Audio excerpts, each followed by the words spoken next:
जय श्री कृष्ण। आप सभी को कामिका एकादशी, जिसे कि हम पवित्र एकादशी के भी नाम से जानते हैं, कि बहुत बहुत शुभकामनाएं। जी हाँ दोस्तों, अर्जुन जो रहते हैं वो भगवान श्री कृष्ण से पूछते हैं कि हे माधव, हे मधुसूदन, आप मुझे बताइए कि सावन की कृष्ण पक्ष की एकादशी का क्या नाम है। तब भगवान श्री कृष्ण जो रहते हैं अर्जुन को बताते हैं कि सावन की कृष्ण पक्ष की एकादशी का नाम कामिका एकादशी है। जी हाँ दोस्तों, कामिका एकादशी, जिसे कि हम पवित्र एकादशी के भी नाम से जानते हैं। इस बार कामिका एकादशी आ रही है 21 जुलाई दिन सोमवार को। वैसे तो ये एकादशी 20 जुलाई को ही दोपहर में 12:12 पर लग जा रही है और ये अगले दिन यानी कि 21 जुलाई को सुबह में 9:38 पर समाप्त हो रही है। उदया तिथि का मान रखते हुए, सूर्योदय का मान रखते हुए इस एकादशी को हम लोग करेंगे 21 जुलाई दिन सोमवार को। बात करते हैं कि इसके पारण का समय क्या होगा। तो इसके पारण का समय जो है वो 22 जुलाई दिन मंगलवार को आपको सुबह 5:20 से लेकर के सुबह के 7:05 तक होगा। इस अवधि के अंदर हमें इसका पारण कर लेना है। यहाँ मैं आपको एक बात बता दूं दोस्तों कि पारण का समय जो होता है वो क्षेत्र के हिसाब से थोड़ा बहुत ऊपर नीचे होता है। तो आप कोशिश करिएगा कि बीच के समय में पारण कर लीजिए। अगर आप बीच के समय में पारण करते हैं तो आप बिल्कुल सटीक समय में पारण करेंगे। चलिए दोस्तों, अब बात करते हैं कि इस एकादशी को करने का लाभ क्या होता है, फल क्या प्राप्त होता है। तो देखिए दोस्तों, अगर इस एकादशी को आप करते हैं तो कहते हैं कि भ्रूण हत्या के पाप से आपको मुक्ति मिलती है, उसके साथ ही ब्रह्म हत्या के पाप से मुक्ति मिलती है, भगवान विष्णु की असीम अनुकंपा आपको प्राप्त होती है, माता लक्ष्मी आपके घर आती हैं, उनकी अनुकंपा आपको प्राप्त होती है। उसके साथ ही साथ कहते हैं कि अगर इस एकादशी को आप करते हैं तो 1000, जी हाँ दोस्तों, 1000 गौओं के दान के बराबर का फल आपको प्राप्त होता है। तो इस एकादशी को दोस्तों जरूर करिए, इस मौके को अपने हाथ से नहीं जाने दीजिए। इस बार ये एकादशी सावन की सोमवारी को पड़ रही है तो इसका फल जो है कई गुना अधिक बढ़ जाता है। एक तो सावन की सोमवारी, उसके बाद एकादशी, यानी सोमवारी और एकादशी दोनों का अगर मिलन हो जाएगा तो आप खुद ही सोचिए दोस्तों कि कितना ज्यादा इसका प्रभाव बढ़ जाएगा। तो इस एकादशी को जरूर करिए। अब बात करते हैं कि इस एकादशी को करने की विधि क्या है। तो देखिए दोस्तों, एकादशी जो होता है ये 3 दिवसीय होता है।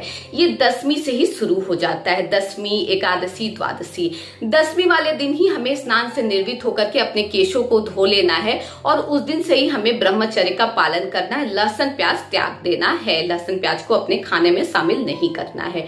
उसके बाद बारी आती है एकादशी की। एकादशी वाले दिन क्या करना है, एकादशी वाले दिन आपको स्नान से निर्वित हो जाना है।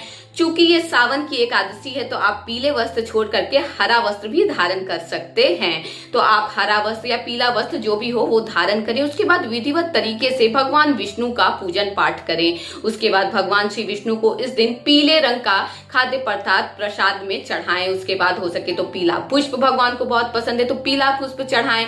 मंजरी वाली तुलसी भगवान को जरूर चढ़ाएं, इससे भगवान विष्णु अति प्रसन्न होते हैं। उसके बाद हो सके तो इस दिन विष्णु चालीसा का पाठ करें, विष्णु सहस्त्र नाम का पाठ करें और एकादशी की व्रत कथा जरूर पढ़ें।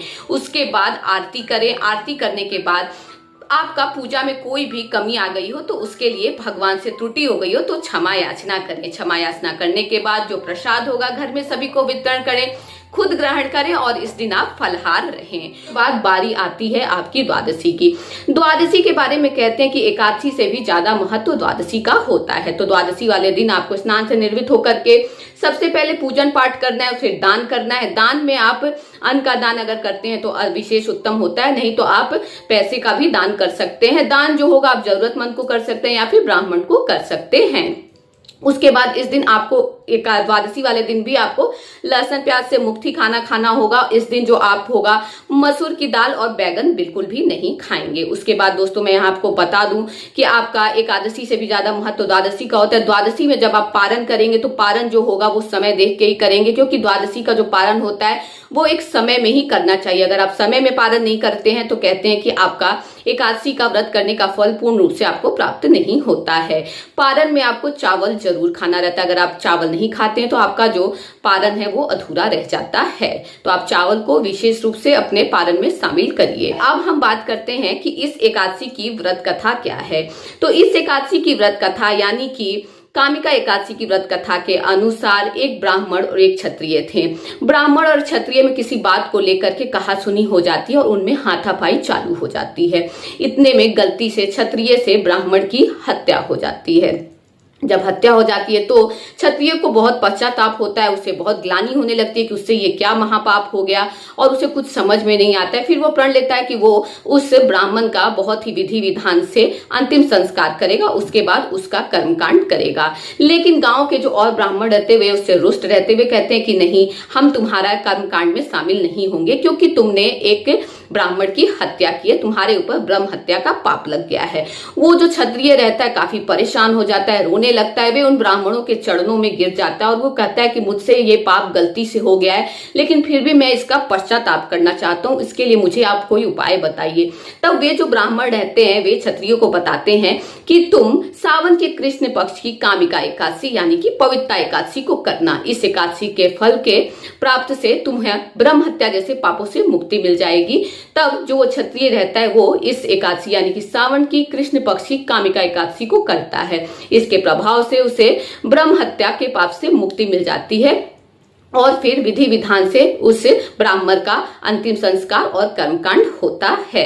तो इस प्रकार से ये कथा दोस्तों यहीं पर समाप्त होती है। आशा करती हूँ कि आपको मेरा ये वीडियो पसंद आया होगा। अगर मेरा ये वीडियो आपको जरा भी हेल्पफुल लगा हो, जरा भी पसंद आया हो, तो प्लीज दोस्तों मेरे चैनल को लाइक करिए और सब्सक्राइब करिए ताकि मेरा उत्साह बढ़े और मैं इसी तरीके से आपके लिए अच्छी अच्छी प्यारी प्यारी वीडियो बना सकूं। जय श्री कृष्ण आप सभी को दोस्तों।